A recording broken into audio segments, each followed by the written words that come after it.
What up, guys? Welcome back to Kyle's Best of 7, where I tell you guys my personal favorite players at each position. I give you my top 7. Now, I didn't explain it fully when I was doing my catchers because a lot of people were wondering why wasn't this person there, why wasn't that person there. For each position, I'm going to be doing it by primary position. So if somebody plays first base but their secondary position is catcher, like flashback Carlos Santana, I'm not going to include him in the catchers because I'm trying to do primary positions, but I will use these guys in, like, let's say Carlos Santana was one of my favorite players. I'll put him as first base and tell him why he's valuable there and tell him that you can use him at catcher. This is a hypothetical situation. I don't like Carlos Santana. I don't like his swing. But there is one guy that applies to this, and he is going to be our number 7 entry on this list. But for you guys that are here for the first time, please make sure to hit subscribe and hit thumbs up on this video if you like it. Also, make sure to check out my last video where I ranked my top 7 catchers if you haven't seen it. I also put up a World Series tips video, a hitting tips video, and a bunch of other cool stuff recently. I've been trying to be really consistent and try to get up a lot of content for you guys. So make sure to go check that stuff out, okay? I also have been going live on Twitch a lot this week. Twitch.tv/yourfriendkyle. If you want to see my content live, see me play games live, and see my raw emotion while I'm actually playing the game, it's really cool to watch. It's real fun. Whole chat is cool. Make sure to stop by and say what's up. Now remember, for this list, it's my personal favorite. Don't feel offended if your favorite player isn't on there. It's guys that I have either used or that I've seen and played against that I know are very good and have a lot of pop, or they're good fielders or whatever. There's always going to be some niche that these guys cover in order to make me feel like they're valuable and in the top 7, okay? So in today's video, we are doing my top 7 first basemen, okay? At number 7, it's a guy that is a first baseman, but when I use him at catcher, and he's a very valuable player to have. Let me show you who it is right now. At number 7, it is our boy Jimmie Foxx. Now, he has a secondary position of catcher, third base, left field, and right field. So if you're not going to have him starting at first base or catcher, you can easily have him on the bench because he can come in and play any position you need in case of a double switch or whatever. But also, he has the nicest swing in the game, at least one of the nicest swings in the game. He has a really quick bat, so if you're falling behind a little bit or you're having trouble, you're a little late in certain counts, this is a good guy for you, I can assure you. His swing is really quick, helps you get around on fastballs a lot quicker, and overall he has a pretty comfortable batting stance. Now, like I said, I've put him at catcher in the past, and I've loved him. His fielding stats aren't that good, his arm strength isn't that good, but somehow he was still serviceable back there. Sometimes players play above their attributes, you know? But even at first base, he's not a bad guy to have. The good thing about Jimmie Foxx is he is very affordable. He's around the $15K range, which is not a bad price for a good catcher or a good first baseman, all right? He has 102 contact and 78 power versus righties, 125 contact, 85 power versus lefties. Now, as I said, those attributes aren't overwhelming, but trust me, this card plays very good, all right? Number 7, Jimmie Foxx. At number 6 is my boy Pete Alonso. He's a broke boys beast. You guys have seen him on this channel before, but he is just a great card in general. Now, a main reason why he's so high on our list is because of his price. Right now, he's around the 7,000 area.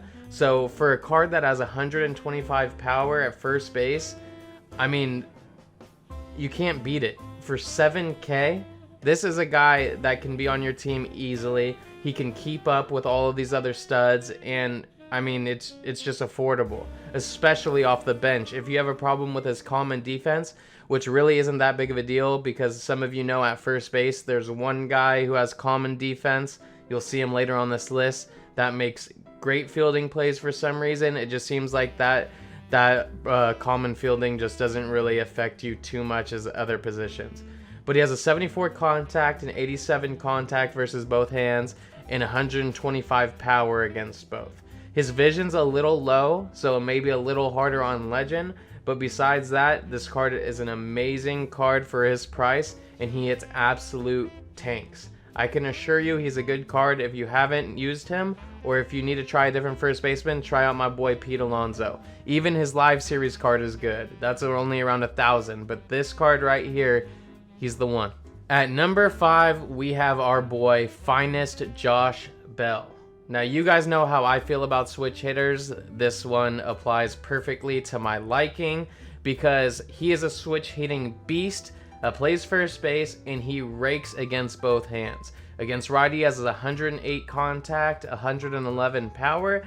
Against lefties, his contact's a little lower at 72, but he still has 104 power. Still more than enough to hit the ball out. He has a secondary position of right field, which isn't really somewhere that you want to put him due to his fielding, but as I said, at first base, that fielding really isn't that big of a deal. Now, Josh Bell is affordable at around 15K. Definitely a good budget beast. I can't use him because he's above 10K on Broke Boys, but he is an absolute beast, and he is very cheap for what his hitting stats are. He has a 95 vision, which is pretty good, and his 103 discipline, which means hopefully you get the benefit of the doubt on some of those check swings. Now, as I said, his fielding could use a little bit of improvement, so I wouldn't put him in right field, but as a first baseman or off your bench, he's definitely a good guy to have. Even on my main squad, I had him at first base for a while, and I love his swing. He has an early leg kick that makes you feel like you can get just on time with any single ball that's thrown to you. I really suggest you having him at least on your bench, but he's good enough to be your starting first baseman, I can assure you. At number 5 is our boy Josh Bell. Now at number 4 is one of my favorite players, Joey Votto. Now for those of you guys that have used Joey Votto's cards in the past, because he always seems to have one really good card in the game, he has an amazing batting stance and an amazing swing.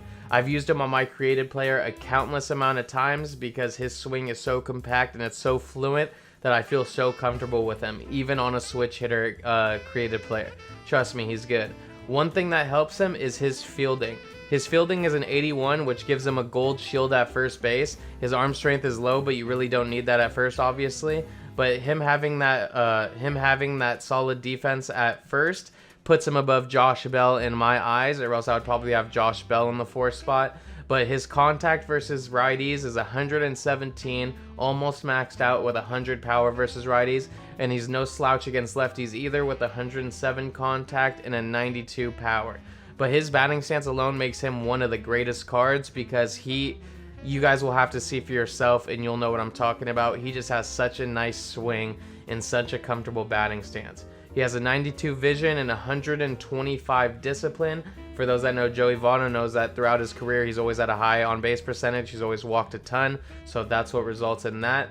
A 99 durability, my man is an absolute tank, and he is a great card and more than worthy of being on your team and getting a shot as your starting first baseman or a nice bench bat off of your bench. Joey Votto, more than deserving of being in the top 5. Number 4, my man. Now at number 3, Goldie. He is a similar person of Joey Votto. He's almost like a righty version of Joey Votto. You can see his stats are almost identical, but his fielding is better, his arm and everything's better, he has better speed, and as a righty, I kind of prefer having righties in my lineup more around first base just because I have so many other lefties in my lineup. I like to keep a consistent balance. You could honestly argue for throughout Josh Bell, Paul Goldschmidt, and Joey Votto, you could switch them around in the order. I mean, I wouldn't be mad at one of them being higher than the other. The only thing is Joey Votto and Paul Goldschmidt have better fielding than Josh Bell. But Goldie at an 89 fielding is almost a diamond fielder. You guys know how good of a fielder he is in real life, so it's not surprising. But he has 102 contact and 95 power versus righties, and 119 and 107 power versus lefties. Now, as you're looking, it is almost like he's an identical righty version of Joey Votto. His vision's a little lower, but his discipline is very high up there at 119, and he has a nice clutch rating. I've used this card a bunch in the past, but I have not used him this year. But he has a nice swing, nice batting stance, and guys that have used him against me have done very well. It seems like he has a lot of opposite field power and can hit a home run on any single pitch you throw him if it's squared up right. This card is a goon, and I suggest you try him out. At number 3 is Paul Goldschmidt. Now, once again, I am in a dilemma. You have two absolute goons at first base that you can argue for either side as the best first baseman in the game. Now, because this is my personal list, I have to rank it how I feel is right, okay? I'm going to pick the guy that has carried me through multiple tournaments, through multiple wagers, through multiple sweaty ranked seasons games to be my number one. But I must say that the guy at my number 2 spot is definitely worthy of being considered the best first baseman. And I actually think if we had a poll and we had a voting, that most of you guys would vote for this number 2 guy as the number 1 guy. But for number 2, it is this man, Lou Gehrig. Now, you look at those hitting stats and they are damn near flawless. He's an absolute stud. He has a better fielding than our number 1 guy. He's faster than our number 1 guy. And overall, his hitting stats they may be better. I know they're as good. But, I mean, realistically, this could easily be the number 1 guy. I mean, you look at those hitting stats, it's absolutely insane. 125 contact, 112 power versus righties, 119 contact, 106 power versus lefties. It doesn't matter who was in the game, he is going to rake. He has 125 vision and 125 discipline. It's impossible to feel uncomfortable with him at the plate. Even if you're facing Billy Wagner or Zach Britton, there's a good chance you are going to hit this ball hard. Now, his fielding it's really not that bad at first base. As I'm looking at him, I think I am considering putting him back in my lineup because I'm almost forgetting how good he is, and all he does against me is hit home runs. So maybe it's a tie at first.